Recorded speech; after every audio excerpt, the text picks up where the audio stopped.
Մայիսի 9-ին Նիկոլ Փաշինյանը Մոսկվայում կմասնակցի հայրենական մեծ պատերազմի 80-ամյակի միջոցառումներին, հակառակ Եվրամիության պաշտոնյաների զգուշացմանը։ Ինչպես դա կընկալվի Բրյուսելի կողմից։ Արդյոք համատեղելի է Ռուսաստանի հետ ռազմավարական հարաբերությունների զարգացումը Եվրամիությանը անդամակցելու Հայտի հետ։ Կարող է արդյոք Հայաստանը ի վերջո շրջադարձ կատարել դեպի Մոսկվան։ Եթերում հեռանկար բանավեճն է ակտուալ խնդիրների համապարփակ քննարկմամբ։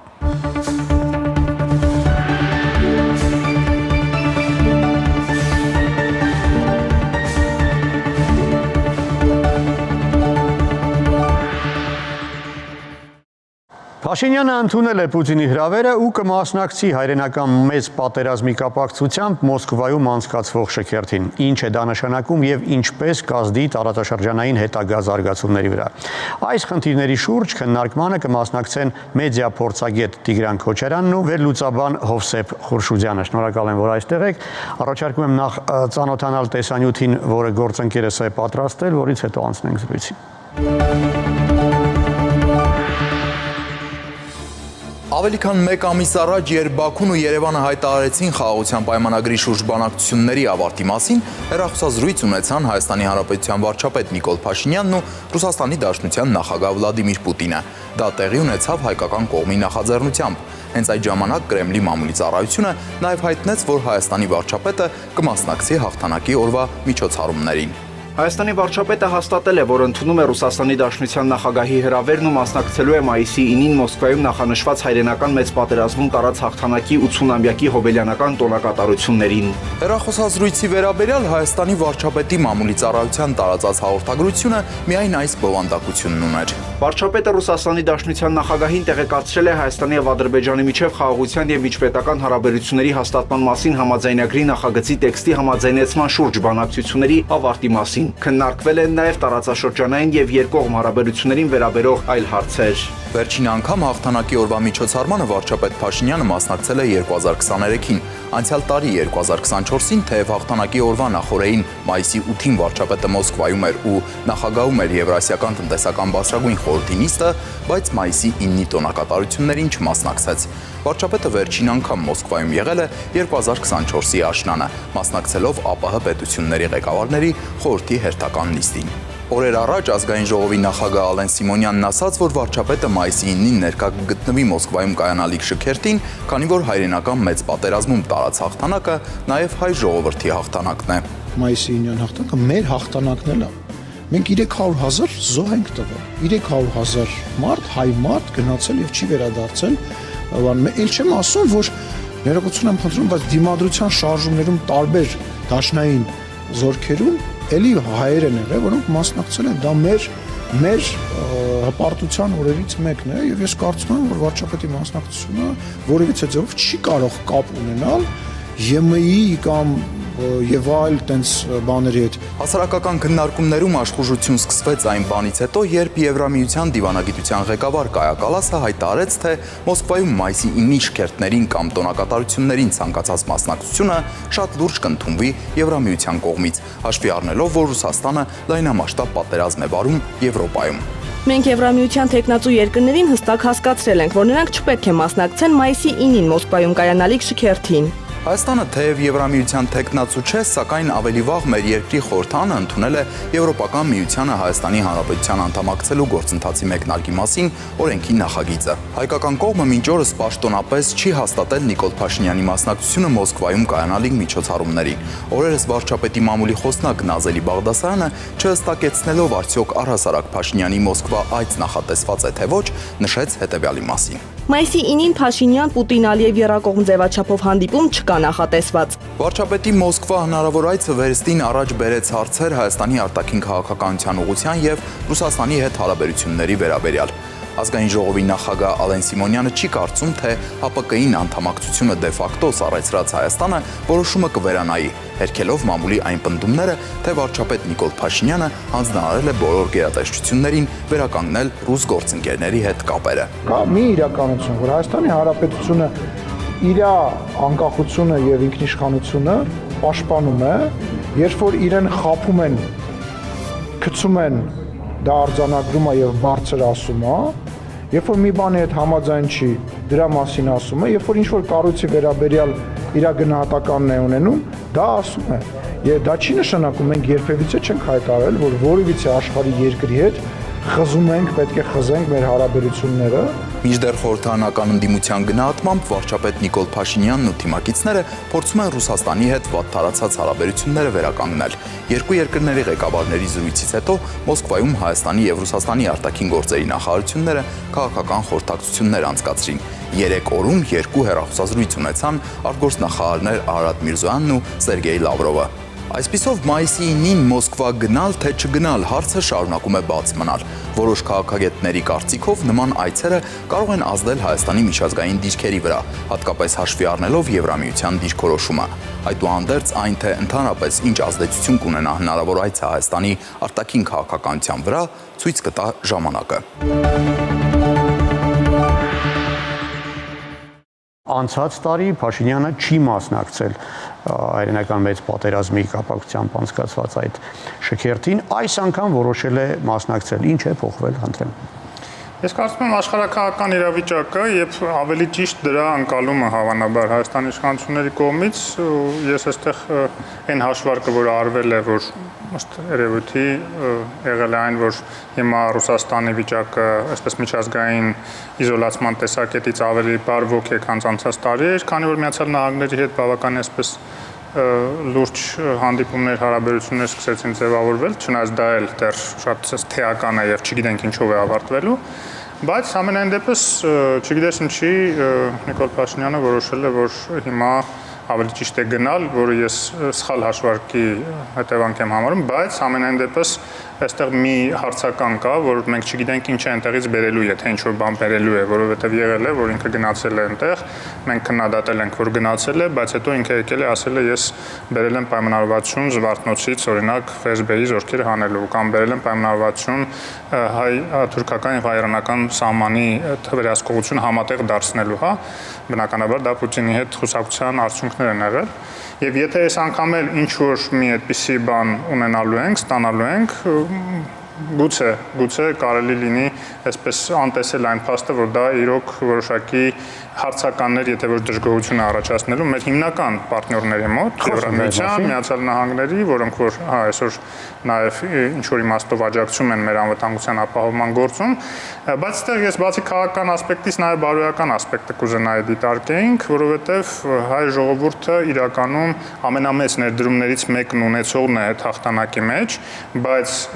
եւ հատկապես Արցախահայությունը ի դեպ որպես սուբետնոս այսպես իր գեներալների թվով, իր սպաների եւ այլն մեկ շնչին ընկնող հաշվով ինքը անգերազանցել էր, բայց մենք տեսանք թե Ռուսաստանի Սովետական միության հիմնական իրավահաջորդ Ռուսաստանի իշխանությունները ինչպես վարվեցին Արցախահայության հետ, Արցախի հետ եւ դա այդ իմաստով ես օրինակ կհորդորեի պարոն Փաշինյանին հանդիպել այդ հայ գեներալների, հերոսների, նաև զավակների հետ այստեղ Հայաստանում մայիսի 9-ին, նաև հիշեցնելու համար Պուտինին, որ այսպիսի ձևական հանդիպումներով չպետք է գոնե ինչ-որ հենց հիշատակը հարգելով նաև մեր ներդրումը, ես չեմ ասում ադրբեջանցիների ներդրում չեն ունեցել, չնայած հիմնականում նավթն է եղել իրենց ներդրումը, բայց այդ հայ ժողովրդի ներդրումը հարգելով գոնե կարելի է այդքան միլիարդների զենք չվաճառել Ադրբեջանին, իմանալով, որ Արցախահայության դեմ է դա ուղղվելու եւ էթնիկ զտմանն է դա ուղղվելու։ Տիգրան, մեր վարչապետը մասնակցելու է Վենեսուելայի, Կուբայի, Աբխազիայի, այլ նման երկրների ղեկավարների հետ մի շարքում շքերթին, դա ճիշտ է թե սխալ։ Առաջինը չեմ հասկանում վիրավորական է արդյունքանչում, որ Կուբան ինչ-որ պետություն է, որ այդ պետք չի որևէ տեղ մասնակցել, իմ կարծիքով ոչ։ Մենք այդ որոշակի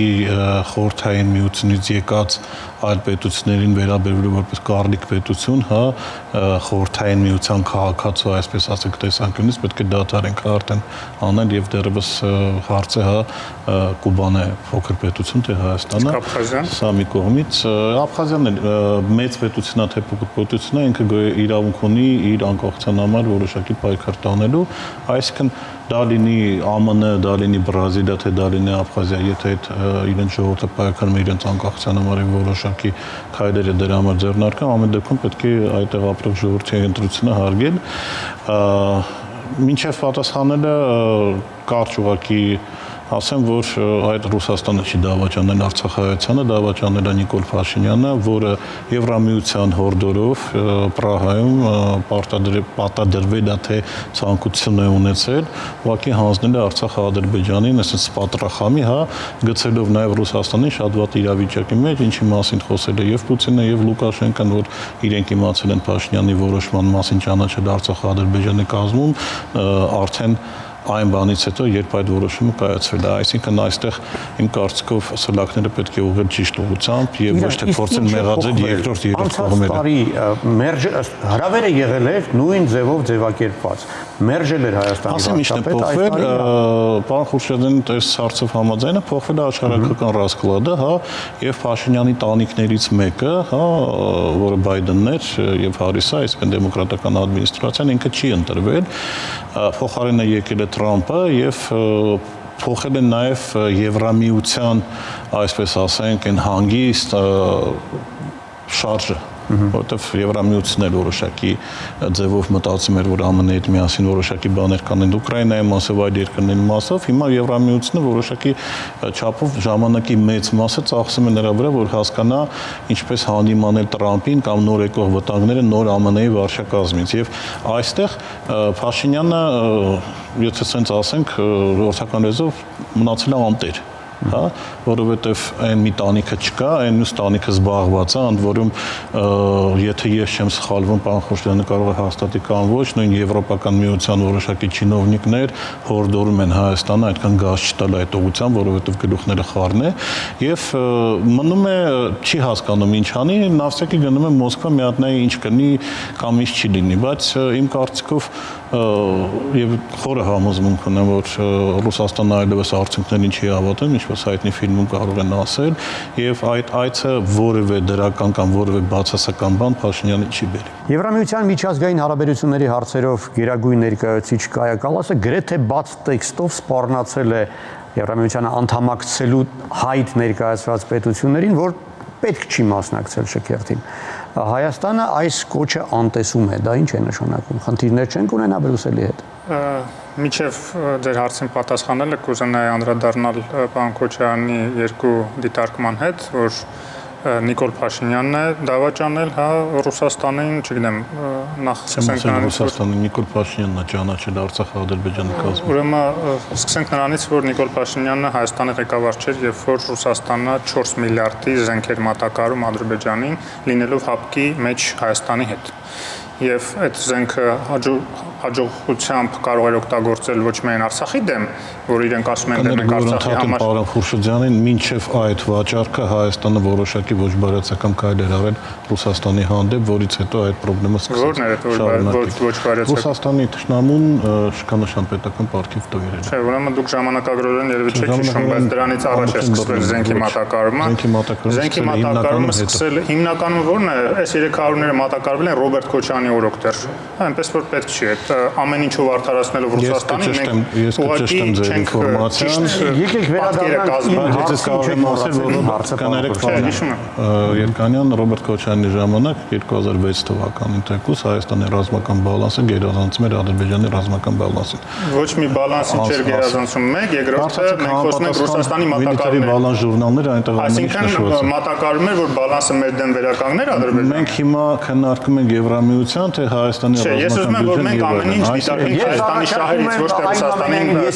արդարացնելու եւ հիշեցնեմ որ ձեզ հարց է ուղղել։ Ես հիշում եմ հարցը ու ասեմ որ սկսենք նրանից որ Կայա Կալասը խոսում է կոնկրետ տեխնացու երկրների մասին Հայաստան տեխնացու երկիր չէ Եվրամիության եւ այնտեղ կային տեխնացու երկրներ որոնք որ խոսք էր գնում իսկ մեկը նույնիսկ մինչև հաստատվել է Վուչիչի դեպքում կարծես թե նա գնալու է որ Սերբիայի նախագահը որ տեխնացու երկիր է եւ խոսք կար նաեւ Բոսնիա-Հերցեգովինայի ղեկավարներից մեկի այնտեղ 3 ղեկավար կա գիտեք 3 համայնքներ են Դոդիկի սերբ կոնկրետ ղեկավարի էլի մասնակցության մասին նույնիսկ խոսքեր գնում Ֆիցոյի մասնակցության մասին չնայած կարծես թե չի հաստատվում որը Եվրամիության անդամ երկիր է ես կարծում եմ ավելի շատ այդ ուղերձը ուղղված էր այնտեղ որտեղ Հայաստանը իրականում այդպիսի պարտավորություններ էլ չունի դեռ Եվրամիության հանդեպ որպեսզի նման հարցերում նույնիսկ համաձայնեցնի իր քաղաքականությունը չնայած ազդակ է ինչու բանի մասին խոսում է իհարկե ես էլ եմ ասում ճիշտ չի այդպիսի ուղերձ եղել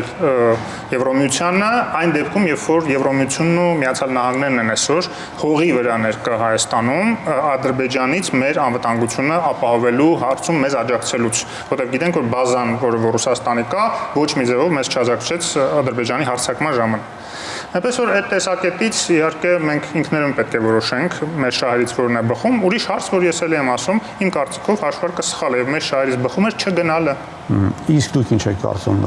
Բրյուսելում մեզնից կնեղանան, թե ոչ։ Գիտեք, գլոբալ առումով նեղանան թե չնեղանան, դեռևս դա որևէ ազդեցություն Հայաստանի վրա չի կարող ունենալ։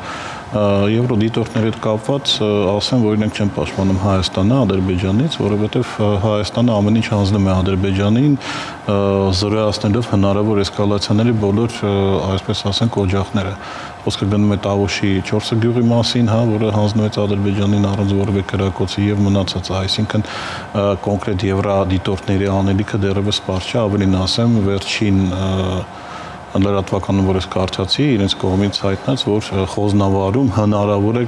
խոզնավարի վրա կրակել են ադրբեջանցիները, այսինքն այլով պետք է կրակի թաղի, թե ոչ ադրբեջանցիները, այստեղ իրենց զգուշավորությունը եւ այլն։ Հետո մենք շատ գիտենք, որ եվրոդիտորդները նախապես հայտնում են Ադրբեջանին, իրենք որտեղ են գնալու եւ որ կետում ոնց են լինելու, հնարավորինս չափ փորձելով, այսպես ասենք, իրենց ապահովագրել որոշակի խնդիրներից, ավելին ասեմ, որոշ էսկալացիա դեպքերի ժամանակ եվրոդիտորդները, չգիտեմ, 1-2 օր հետո են արտանում ինչ որ բաներ ասում։ Կալասի հետ կապված, Կալասը համարում է Եվրամիության այն ամենաուժեղ ռուսացիացների խմբի մեջ, այսինքն մենք գիտենք, որ մեր Բալթյան երկրները դրանք առաջատարներից են ռուսացիացության եւ նույն Եվրամիության մեջ որոշակի, այսպեսի ասեմ, զգուշավոր վերաբերմունք կա Կալասի հայտարարությունների հետ կապված, ավելին ես ասեմ, որ Կալասը նաեւ պատկանում է Եվրամիության այն թևին, ի տարբերություն ԵԽԽՎ-ի եւ մնացածների, որոնք Ադրբեջանի բարեկամներն են։ Մենք հիշում ենք Ուրսուլա ֆոն դեր Լայենը ինչպես է տիրաշահում իր համալիվին, իմ կարծիքով Կալասը շարունակելու է այդ գիծը եւ եթե չեմ սխալվում, ինքը մեկնում է Ադրբեջան եւ չի գալիս Հայաստան, այսինքն ցույց տալով, որ Ադրբեջանը Եվրամիության այդ թևի համար շատ ավելի կարեւոր գործընկեր է, քան Հայաստան իր պրոեվրոպական ապագայով։ Կա այդպիսի մի վարկած, որ Եվրամիության անդամակցության այդ process-ին, համաձայնությունը Հայաստանի իշխանության կողմից, դա փորձ էր, այսպես ասած, խաղադրույքները բարձրացնելու Պուտինի հետ կարևոր բանակցություններից առաջ, որպեսզի զիջելու ավելի շատ բան լինի անհրաժեշտության դեպքում։ Մեկնաբանեք, խնդրում եմ այս վարկածը։ Ճիշտն ասած, ես չեմ կարծում, որ ինչ որ մեկը Հայաստան առաջարկել է գնալ դեպի Եվրամիություն եւ Հայաստանը համաձայնվել է, ինչպես դուք ասացիք, մասնակցել այդ process-ին։ Դա Հայաստանի ժողովրդի կամքն էր, իդեմ իր ընտրված իշխանությունների ժողովրդի այլ 70 թող լինի։ Ներողություն։ Ես երբ որ ասում եմ ժողովրդի նկատի ունեմ, հատուկ նշեցի, իր ընտրած իշխանությունների։ Ժողովուրդը իր կամքը իրականացնում է ընտրած իշխանությունների կողմից։ Ես չեմ կարծում, որևէ մեկը կասկածում է, որ այսօր ազգային ժողովը ներկայացնում է ընտրվելուց իշխանությունները չեն ասել, որ մենք գնում ենք դեպի Եվրոպական միություն, դրա համար եւ ընդհանրապես խոստացել են Հադրութն ու Շուշին վերադարձնել եւ մնացած այլ բաներ, ինչի համար ստացել են ձայներ, այսինքն այդ օրակարգով ժողովուրդը չի ընտրել այդ իշխանությունը։ Բայց եկեք չընդհանրենք, որտեղ խոսելու հնարավորություն բոլորը ունենալու են։ Քաղաքագիտորեն սխալ է կարծել, որ այն ինչ որ ժողովրդի ընտրությունների ժամանակ ուրեմն որևէ քաղաքական ուժ ներկայացնում է ծրագրում, բացառապես այդ ծրագրի շրջանակներով կաշկանդված է, որտեղ ընթացքում իրավիճակներ են տեղի ունենում, որը օպերատիվ արձագանքում է պահանջում եւ եթե այդպես չլիներ, նշանակում ամեն տարի նոր ընտրություններ պետք է կազմակերպեն, ամեն նոր հարցի համար նորից այդ լեգիտիմության մանդատը ստանալու համար։ Ինչպես ամեն դեմոկրատական ամեն դեմոկրատական երկրներում դա ցնցումների կբերեր ուղղակի։ Հոսել բացառում եք, որ Պուտինի հետ բանակցություններից արդյունքում կամ հետո եվրոինտեգրման հարցերում այսպես որոշակի խնդիրներ կառաջանան կամ դանդաղացում կառաջանա։ Ցավոք սրտի ես չեմ էլ կարծում, որ հիմա ինչ-որ մենք արագ տեմպով այդ խնդիրները լուծում ենք Եվրոմիության հետ ինտեգրման ստանդարտների համապատասխանացման հակառակը։ Եվ ես եւ իմ գործընկերները քաղաքասրակությունից մշտապես քննադատում են իշխանություններին անբանի համար շատ դանդաղ է այդ գործընթացը գնում։ Նույնիսկ այն շրջանակային համաձայնագիրը, որ մենք ունենք ՍԵՊ-ան եւ ՍԵՊ+-ը հիմա արդեն բանակցվում է, որ ընդլայնելու է ըստեյության եւ մոտեցնելու է ասոցիացիան համաձայնագրին, այս ցավալներով այս համաձայնագիրը բացի DCFTA-ից բարձր է, քանի դեռ մենք ԵԱՏՄ-ի անդամ ենք, բայց նույնիսկ դա այսօր էֆեկտիվ չի կատարվում։ Այնպես որ ես տեսնում եմ այստեղ իհարկե որոշակի դանդաղկոտություն եւ գուցե նաեւ կարողությունների պակաս իշխանությունների մոտ այդ ամեն ինչը իրականացնելու, այսօր դրանից ավել դանդաղացնելու, տեմպը դանդաղացնելու տեղ չեմ տեսնում ուղղակի։ Լավ, Տիգրան, իսկ դուք բացառում եք, որ տեղի կունենա այնպես, ինչպես ժամանակին եղավ, եւ մի գիշերվա ընթացքում Եվրամիության հետ ասոցիացումը Հայաստանը փոխեց Մաքսային միության անդամակցության հետ։ Իսկ հիմա ինչ հարց է դրված Հայաստանի առջև, ինչ պետք է փոխի մի գիշերվա ընթացքում։ Հայաստանը գնում է դեպի Եվրամիություն, իսկ Պուտինի հետ բանակցությունների արդյունքում զիջի ինչ-որ բան, ինչ-որ բան ստանալու դիմաց։ Եվրամիություն, մենք այս թեմայով ենք զրուցել այստեղ,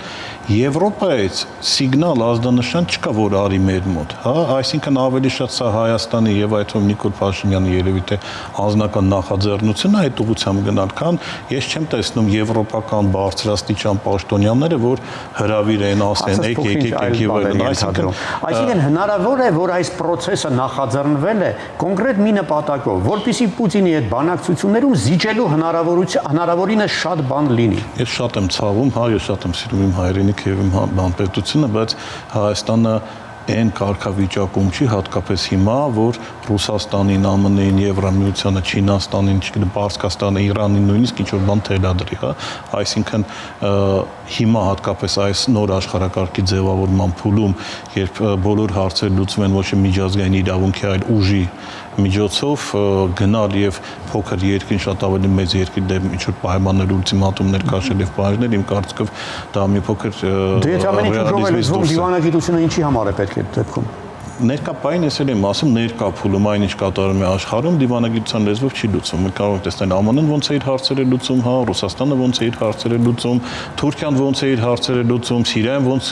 իրավիճակը շատ արագ փոխվեց, այսինքն ներկա պայն մինչև այլ եմ ասում նոր աշխարհակարգ ձևավորվել է, նոր խաղի կանոնները, նոր միջազգային իրավունքը հաստատելը մի փոքր քաոտիկ բան է եւ այստեղ այլ եմ ասում ոչ Հայաստանը, ոչ Վրաստանը, ոչ այլ ինչ որ որևէ փոքր երկիր չի կարող իրեն թույլ տալ որոշակի պայմաններ անել։ Այսինքն ներկա պահին Հայաստանի միակ հնարավորությունը մնալ աշխարհի քարտեզի վրա որպես պետություն, դա ճիշտ բալանսավորված, որոշ դեպքերում դռելու, որոշ դեպքերում հստակ որոշակի պոզիցիաներ ցույց տալու, աշխարհին ասելու, որ մենք սենց ենք եւ մենք այսքանով պետք է հետաքրքիր ձեզ լինենք։ Հիմա կարող է Փաշինյանը դա անել, իմ կարծիքով ամբողջ այս 7 տարվա պատմությունը ցույց տվեց, որ ոչ, եւ բոլոր Փաշինյանի քայլերը ավելի շատ տանում են դեպի այլ միջազգային ավանտյուրաների, քան Հայաստանի փրկության կամ գոյության համար են ուղղված։ Ավելին ես ձեզ ասեմ, փաստացի տեսնելով, որ մի բլոկը թուլանում է, իսկ մյուս բլոկը ուժեղանում է, Փաշինյանը ուժեղացող բլոկից վազում է դեպի թուլացող բլոկը, ընդ որում կրկնեմ, որ այդ բլոկը իրեն առանձնապես չի կանչում այնտեղ։ Հիմա ես առաջարկում եմ ծանոթանանք այն տեսանյութին, որը գործընկերս Երևանի փողոցներում է նկարահանել, այսինքն պարզապես փորձել է հասկանալ սովորական մարդիկ ինչ են մտածում, պետք էր Փաշինյանին մեկնել Մոսկվա, թե ոչ։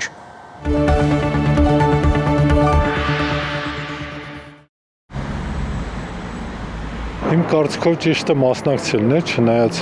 մանրամասներին չեմ տիրապետում։ Թող մասնակցի, տեսնենք ինչ փոփոխություն կտա։ Գուցե լավ բան լինի։ 80-ամյակը, անցյալ տարի ուրիշ էր։ Լավ կլինի, որ ոչ։ 70-ամյակը մեր պապերը, ոնց աղանդեղ կրվել են։ Ճիշտ կանի, որ գնա ինձ թվում։ Ռուսներն արժանի չեն, որ Փաշինյանը գնա այնտեղ։ Հա, իհարկե, մեր երկրի դեմքն է, պիտի մասնակցի։ Դա կապ չունի ոչ մի բանի հետ։ Վերջերս դա հաղթանակ էր, որի մեջ մեր հայ ժողովուրդը իր ներդրումը ունեցել է։ Դա անժխտելի փաստ է։ Այո, թող գնա։ Հա։ Որ միանգամից մեր հարցերը լուծեն այնտեղ էլի։ Սես կամաց չլուծեն, այդ հանդեպ միանգամից լուծեն պրծեն։ Աստված իր հետ։ Գնա իհարկե մեր զոհերը կառած պատերազմին մահացած չարժեն, որ մեր ղեկավարությունը պատիվն իրանց բանան։ Ճիշտ է, մենք դեպի Եվրոպա մեր կապերը խորացնում ենք, բայց այս պայդրությամբ Մոսկվան մեզ շատ մոտ է կանգնած ու Մոսկվային անտեսելը իմ սուբյեկտիվ կարծիքով սխալ է։ Եթե իրանք քաղաքականությունը տանում են դեպի Եվրոպա, ավելավա չգնան, եթե ռուսամետ ենք եւ էլի Ռուսաստանի հետ ենք շարունակում մեր բոլոր գործընթացները երկրի իշա երկրի, ապա պետքա գնա։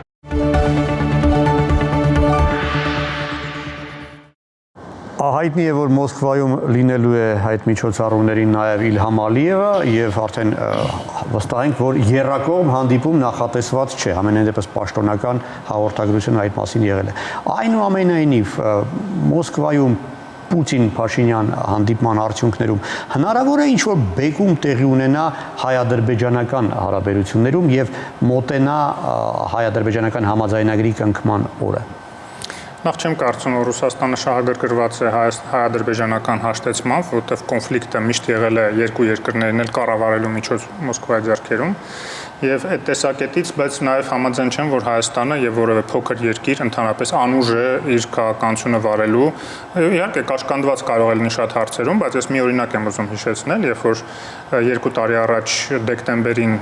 2 օրով ընդամենը փակվեց Լարսի ուրեմն ճանապարհը, ըստ էության սանկցիաներ կիրառվեց Ռուսաստանի կողմից ճնշում Հայաստանի վրա իր հենց արդեն սկսվող այդ Եվրոպամետ քաղաքականության համար, Հայաստանը ուղղակի մի զանգով, որ ԵԱՏՄ-ից դուրս կգանք, որտեղ անիմաստ է դառնում Ռուսաստանի հետ առևտուրի այդ դեպքում, հաջորդ օրը ուղղակի բացվեց դա։ Մենք պետք է հասկանանք, որ Ռուսաստանն էլ այսօր որոշակի կախվածություն ունի Հայաստանից, ինչքան էլ դա կարող է տարօրինակ հնչել, այն տասնյակ միլիարդից ավել ապրանքաշրջանառությունը, որ Հայաստանի հետ կա, այդ թվում զուգահեռ իմպորտը, որը օգտագործում է Հայաստանը,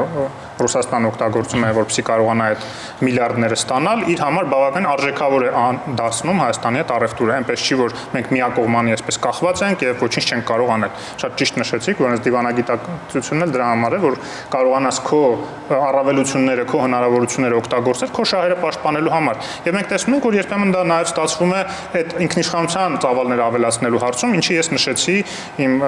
օրինակները, երբ որ բերեցի այդ սահմանապահ զորքերի եւ այլն դուրս բերելու տեսակետից, այստեղ մի դիտարկում եմ ուզում անեմ, որ Եվրոմիությունը այնպես չի, որ հիմա թուլացած է, նախ սկսենք նրանից, որ Եվրոմիությունը հակառակը կոնսոլիդանում է Տրամպի այդ քաղաքականության արդյունքում եւ հսկայական միջոցները մինչեւ 1 տրիլիոն 800 միլիարդից ավել միջոցներ նախատեսել ծախսելու իր ռազմական հզորությունները, կարողությունները ավելացնելու տեսակետից մեկ։ Եվրոմիությունը բոլոր հարցումները ցույց են տալիս, որ այս չափի կոնսոլիդացված եւ միասնական եվրոպացի հասարակ մարդիկ չեն զգացել երբեք 50-ականներից այն կողմ, երբ որ նույնիսկ Եվրոմիություն չէր ձևավորվում, բայց կար այդ գործընթացները, հա, միավորման։ Եվ վերջապես պետք է հասկանալ, որ Հայաստանը միանշանակ պետք է հստակ քաղաքականություն վարի, հա, եւ այս տատանումները, այս կոմենկոմ կոնտրպրոդուկտիվ են, այսինքն Մոսկվան ազդելու լուրջ լծակներ ունի հայ-ադրբեջանական հաշտության process-ի վրա։ Օգտագործելու է Պուտինը այդ լծակները եւ արդյոք այդ հարցը քննարկվելու է Մոսկվայում մայիսի 9-ին կամ 10-ին։ Ես այդ հարցին ամենասկզբից պատասխանեցի, ինքը շահագրգռված չի օգտագործելու հայ-ադրբեջանական կոնֆլիկտը հաշտեցման տանելու։ Կարող է օգտագործի հակառակ ուղղությամբ, եթե ուզենա օգտագործի, եթե կարողանա օգտագործի, որտեղ այդ հակառակ օգտագործումը մենք միշտ տեսել ենք ոնց է լինում Ադրբեջանի հետ համագործակցաբար Հայաստանի դեմ։ Նույն օրինակ եվրոդիտորդներին հանելու տեսակետից, որոնք որ այսօր համանաբեր շրջաններում որ այցել եք հարցնեք մարդկանց, ինչ ապահովության զգացում է իրանց մոտ ավելացել, այդ 1-2 օր որ դիտորդների ներկայության շնորհիվ, այո, շնորհիվ դուք կտեսնեք, որ այդպես չէ, էլի, որ Ռուսաստանն ու Ադրբեջանը միաձայն պահանջում են եվրոդիտորդներին հանել, դա հենց Հայաստանի շահերի դեմ համատեղ գործողություն է։ Լավ, իսկ դուք ինչ եք կարծում Մոսկվայում հայ-ադրբեջանական հարցը քննարկվելու է Պուտինի հետ, թե չէ։ Ու կարծեմ քննարկվել է, բայց եւս վերադառնալով մեր գյուղացիներին, հատկապես սահմանին ապրող, ես շատ լավ հիշում եմ գյուղացիների կարծիքը նույն ոսկեպարի, Բաղանիսի եւ այլ մնացածը, հա մինչեւ այս բոլոր process-ները, որ իրենք չզգալով ինչ մոտակա վտանգավորն է լինում, նույն ձևի շատ ապահովված իրենց անվտանգության բավ վստահում են Նիկոլ Փաշինյանին եւ գնում են ինչքան 60-70% ձայնային տալիս 21 թվականին տեսանք ինչ եղավ, այսինքն ժողովրդին խաբելը հեշտ է, հատկապես սահմանապահ գյուղացիներին։ Դելիմիտացիա եղավ, ավելի ապահով են դրական։ Հա, շատ ապահով են, պատն ճաքել է արդեն։ Կապված բանի հետ հանդիպմանի հետ եւ խաղ համաձայնագրի հետ ես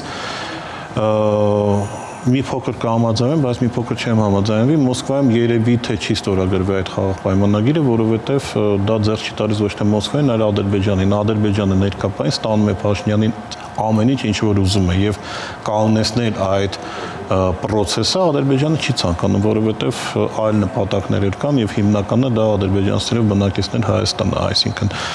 այնտեղ հարցեր ունի մինչեւ այդ խաղաղության պայմանագիրը կնքելու եւ ներկայացին, քանի որ Փաշինյանը այն վիճակի մեջ է, որ պատրաստ է միակողմանի ստորագրել, պատրաստ է դատարկ թղթի վրա ստորագրել, պատրաստ է ամեն ինչ անել, որպեսզի Ադրբեջանից ստանա որոշակի թուղթ, որի վրա խաղաղություն բարգերած են, նույնիսկ փոխել է պայմանագիրը համաձայնագիր բառով, որ հետո վազի ընտրությանը ժողովրդի վրա վաճառի, հա, եւ որպեսզի այնտեղից ինչ որ ձայներ կորզի, ամեն ինչին պատրաստ է եւ Ադրբեջանը դա հասկանալով չի շտապում դա ստորագրել եւ դա հասկանալի է իրենց կողմից։ Մեր պահվածքը արդեն իմ կարծիքով Փաշինյանը կամ գոնե իր շրջապատը պետք է մարդուն հասկացնեն, որ չի կարելի այդպես անել եւ սա իրոք Հայաստանի Փաշինյանի ամեն մի, այսպես ասենք, զիջումը արդեն անբեկանելի կետ է անցնում, այսինքն շատ դեպքերում մենք նույնիսկ կարող է չվերականգնենք այդ հարցը եւ դրա համար Ալիևը դեմ է լինելու դրան։ Ռուսաստանը ինչպես այլ միջազգային խաղացողներ, հա, ԱՄՆ-ն կամ Եվրոպական միությունը իհարկե կցանկանար, որ իր տարածքում որոշակի բան ստորագրվեր, որպեսզի ինքը կարողանար ներգրաված լինել գործընթացի մեջ կամ որոշակի պահով կարողանար իր ճնշումը բանեցներ կողմերի վրա, որպեսզի կորզի իրեն ինչ-որ իրեն համար կարևոր բաներ։ Իսկ ներկապային մենք դեռևս շարժում ենք 2020 թվականի նոյեմբերի 9-ի փաստաթղթով դեռևս։ Պարզվում է Ռուսաստանը որոշակի դեր ունի նաև հայ-թուրքական հաշտեցման խնդրում, համենայն դեպս մի քանի օր առաջ Ռուսաստանի փոխարտգործնախարար Միխայիլ Գալուզինը հենց հայ-թուրքական հաշտեցման եւ սահմանի բացման հարցի վերաբերյալ հերրախոսազրույց է ունեցել հայ բանագնաց Ռուբեն Ռուբինյանի հետ, ով հենց պատասխանատու է այդ հարցով զբաղվելու։ Այսինքն Ռուսաստանի հետ այս հարցի շուրջ է Երևանը բանակցում եւ դերը Մոսկվայի նկատմամբ։ Ինքը շահագրգռված չի, ինքը անհանգստացած է, այսպես ասենք։ Ինձ թվում է այն, որ հայ-թուրքական հաշտեցման որոշակի գործընթաց է տեղի ունենում, մտահոգում է իրոք Մոսկվային եւ էլի այդտեղ էլ իրեն չի հետաքրում ընդհանրապես այդ հաշտեցումը, իրեն հետաքրում է այդ կոնֆլիկտը եւ հակասությունները օգտագործել նաեւ Հայաստանին հերու պահելու համար, նույն սահմանները բացելուց Թուրքիայի հետ, այդ վտանգները նվազեցնելու եւ կառավարելու իր գործողություններից։ Այսօր Հայաստանը ինչ է անում, ինչի է փորձում նվազեցնել լարվածությունը Թուրքիայի հետ, որպեսզի նաեւ իր անվտանգային միջավայրը բարելավի, որտեղ հասկանալի է Թուրքիան մեծ հզոր երկիր է, հա, 90 միլիոնանոց համայրա, ՆԱՏՕ-ի բավականին հզոր երկրներից մեկն է, եւ նման պայմաններում, երբ որ մենք նույն ուղղությամբ ենք ինտեգրվում առնվազն Եվրոմիության հետ, ասերտացնում ենք մեր հարաբերությունները, իսկ Թուրքիան նաեւ Եվրոմիության տեխնացու անդամներից մեկն է, դե։ Արդեն կես դարի տեխնացու է։ Տեխնացու է, բայց հիմա ամեն դեպքում դա իրեն բերել է հսկայական տնտեսական աճ, որտեղ ինքը ազատ առևտուր ունի Եվրոմիության հետ եւ բոլոր ցուցանիշներով ինքը այդ առևտուրը օգտագործել է այնպես, որ նույնիսկ շատ եվրոպական երկրներ դրանից այդքան չեն օգտվել, ինչքան Թուրքիան։ Ինչու՞ պարտադիր չի անդամ լինել, կարելի է օգտագործել հնարավորությունները ներկայիս։ Չէ, տեխնացու լինել գոնե, բայց պետք է, որպեսզի կարողանաս այդ դրանից այդ ամեն ինչից օգտվել։ Դե մենք այդ ճանապարհը միջև անցնենք, հասնենք տեխնացուի կարգավիճակին, դա լուրջ քայլեր պետք է անել։ ՍԵՊԱ-ի իրագործումից սկսած, մնացած վիզաների լիբերալիզացում, որին մեր ժողովուրդը նաև սպասում է, հա, եւ շատ այլ հարցեր, որը շատ կարեւոր է իրականացնել։ Այդ իմաստով, բայց նաև անդրադարձ եմ ուզում անեմ, որ Եվրոմիությունից իբր չի եղել որևէ ուղերձ դեպի Հայաստան, հա, Եվրոպարլամենտը բանաձև է հատուկ ընդունել, որտեղ որ հանձնաժողովին կոչ է արել, այսինքն դա հրավեր չէր իհարկե Հայաստանին, բայց դա ուղերձ էր իր բարյացակամությունը այդ process-ի անձամբ ցույց տալու։ Հանձնաժողովին կոչ է արել, որ լրջորեն քննարկի Հայաստանի անդամակցության հարցը Եվրոմիությանը։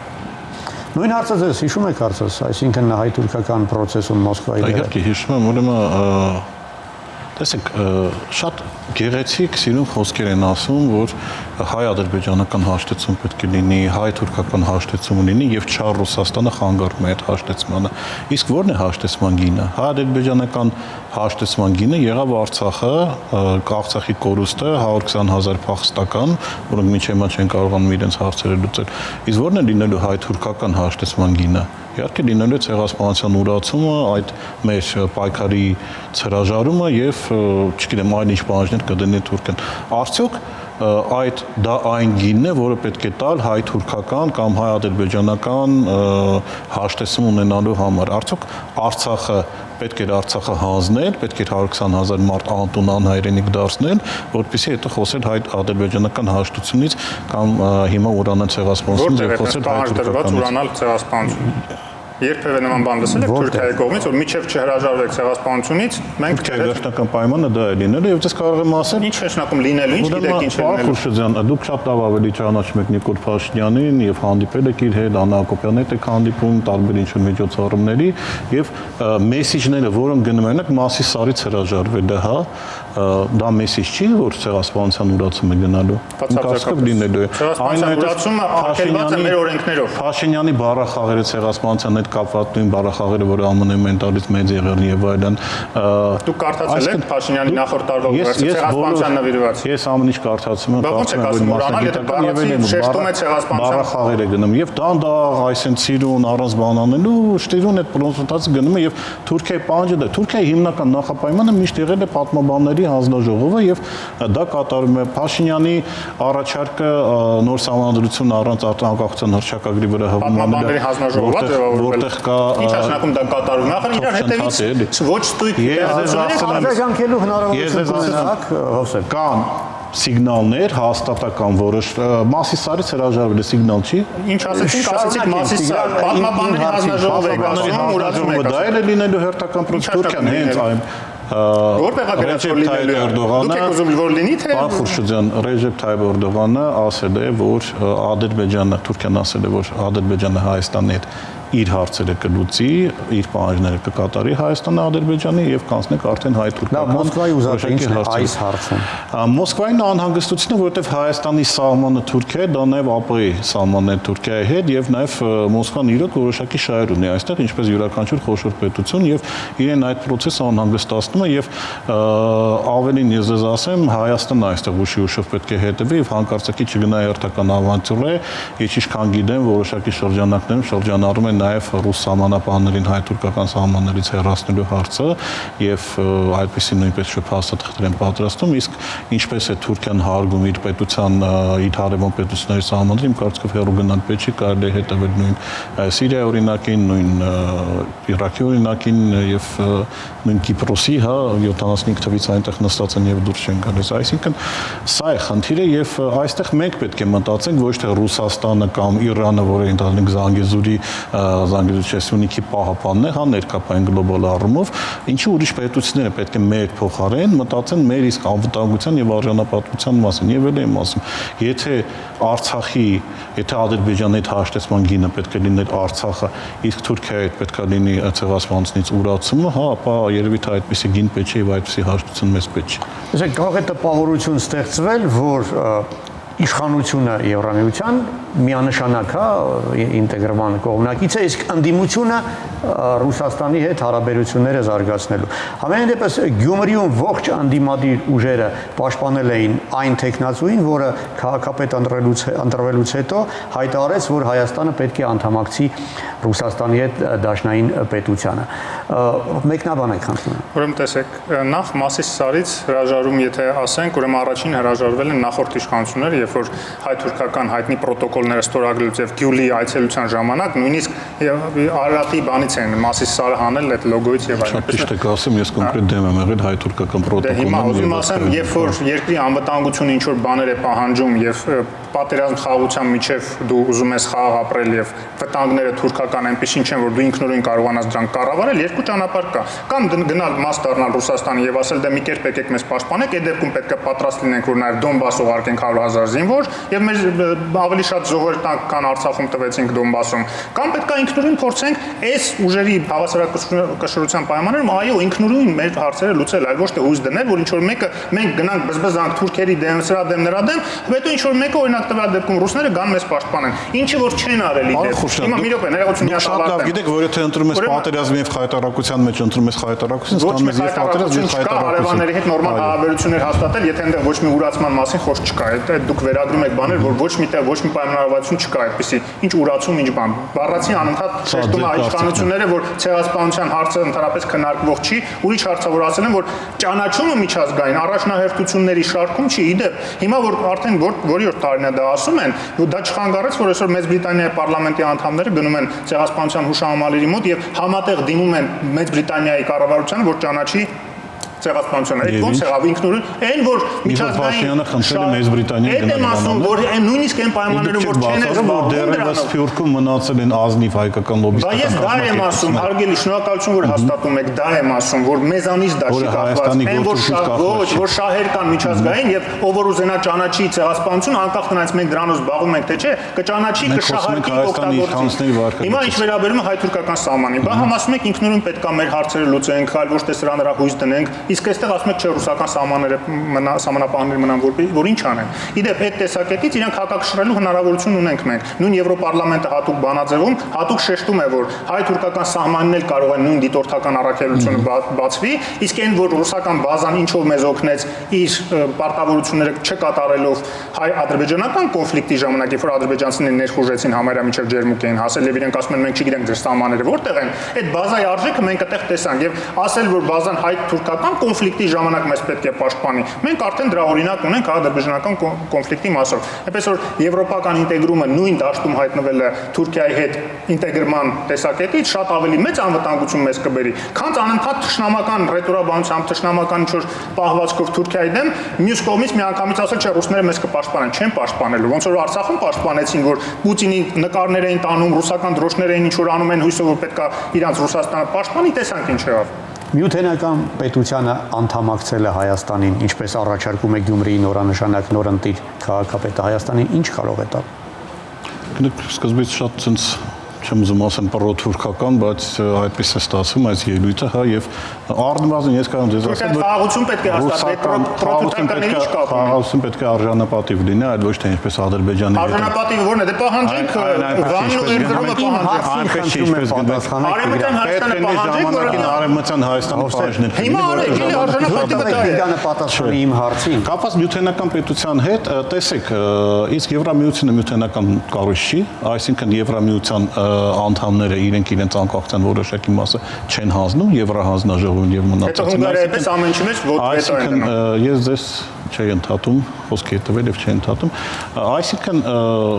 Բելարուսը ամեն դեպքում ներկայացնում բավականին անկախ պետություն է այդ գործունեության մեջ եւ մենք անդադար տենում ենք որ նույն Ռուսաստանի հետ որոշակի այսպես ասենք կայծեր լինում են որտեղ Բելարուսը առաջարկում եք Հայաստանը նույն դերը Ես առաջարկում եմ Հայաստանը ստանձնի այն դերը որ ֆորմատով Հայաստանի անվտանգության ավելի քիչ սպառնալիք լինի եւ մեր ժողովուրդը ավելի արժանապատիվ իրենց գա այդ ֆորմատն էլ աշխատեն եւ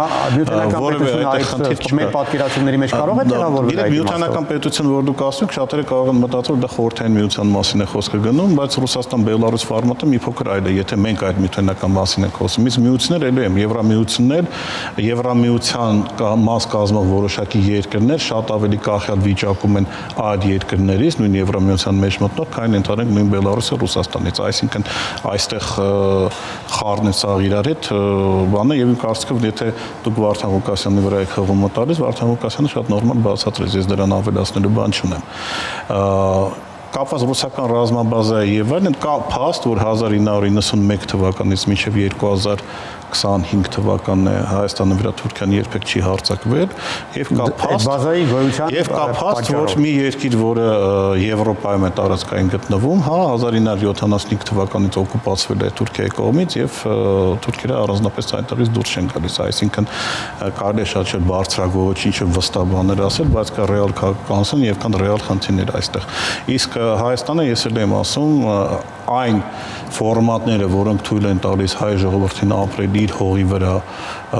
սուվերեն ապրել, որոշակի չափով նաև անկախ ապրել, որտեղ անկախ պետություն շատ քիչ կա, հա, ամբողջ աշխարհում, երբ թե բաց են խոշոր գերտերություններից, հա, այդ բոլոր ֆորմատները պետք է օգտագործել, եւ որտեղ դառնան վտարանդի, ինչպես ընդհանրենք մեր Արցախի բնակչությունը, իմ կարծիքով Հայաստանի ժողովրդին հաստատ պետք է, եւ դրա համար այստեղ գնալ քաղաքական ավանտյուրաների չհաշվարկված քայլերի ասել Թուրքիան մեր վրա չի հարձակվի, Եվրամիության դիտորդները մեզ կպաշտպանեն։ Մենք շատ լավ տեսանք եվրոպացի խաղաղապահները ինչպես պաշտպանեցին նույն Ռուանդայի բնակչությանը, էլի բրավո, հա, այսպես ասենք, բելգիացի խաղաղապահները։ Մենք տեսանք, որ Արցախի բնակչությունը այսպես բացառությամբ մի քանի զոհերի, հա, բան քաղաքացիական գոնե անվտանգ դուրս է եկել։ Նպատակը դեպորտացիա։ Չէ, նպատակը դեպորտացիա չէ, պետք է թեւացնել, բայց առնվազն պարզապես պետք է հնարավորություն տամ երկուսիդ էլ ընդամենը կես րոպեվա ընթացքում ձևակերպել այն, ինչը ձեր կարծիքով պետք է հեռուստադիտողը հիշի ձեր այսօրվա խոսքից։ Եվրամիությունը համեմատել Ռուսաստան-Բելարուս միության այն դեպքում, երբ որ Հունգարիան անընդհատ վետո է կիրառում իր կարծիքով իր ազգային շահերից ելնելով եւ Եվրամիության հսկայական այդ մնացած երկրների որոշումները սաբոտաժի ենթարկում, այսինքն այդքան ինքնիշխանություն ունի Եվրամիության ներսում, այդքան խոսքի իրավունք ունի եւ մտածել, որ նույնը կարող է օրինակ Հայաստանը անել Ռուսաստանի որոշումների վրա, եթե կծվի Ռուսաստանի, այդ առնվազն տարօրինակ է։ Եվրամիության անդամակցության այլընտրանք չկա, ուղղակի դա ժամանակի հարց է եւ պետք է այդ ուղղությամբ ճիշտ քայլեր եւ ժամանակին անել։ Ամփոփեք, որպեսզի հեռուստադիտողները դիտող հասկանալ գլխավոր մեսեջը, որը դուք իրեն փոխանցել եք։ Մեսեջը այն է, որ սիրելի բնակություն մի գնացեք, այսպես ասենք, քաղաքական ավանտյուրիստների հետևից, որովհետև Հայաստանի անվտանգությունը թիվ 1 հարցն է եւ մենք մի քանի անգամ մեր պատմության մեջ, հատկապես վերջինս 100-120 տարվա մեջ համոզվել ենք, որ որոշակի չկրկնադատված քայլերը բերում են Հայաստանի եւ տարածքային ամբողջականության եւ հայ ժողովրդի, այսպես ասենք, անվտանգության հետ բավականին շատ խնդիրներ են ստեղծում եւ այստեղ պետք է շատ ուշադիր լինել, իսկ այն, որ Հայաստանը օրինակ բավականին լավ է իր ազգունին հապկում, հա, վետոներ դնելով, դեմարշներ անելով, փող չվճարը դիվայրը իրեն դեռևս որևէ բան չի եղել, դա էլ իմ կարծիքով ապացույցյան, որ կարելի է լինել որոշակի միություններում, կարելի է լինել որոշակի, այսպես ասենք, կազմակերպություններում եւ պահպանել իր սուվերենությունը եւ անկախությունը։ Իժեցնեմ, սա մեդիա փորձագետ Տիգրան Քոչարյանի կարծիքն ու գնահատականն էր, իսկ իրեն ընդդիմախոսողը վերլուծաբան Հովսեփ Խորշուդյանն էր։ Շնորհակալ եմ։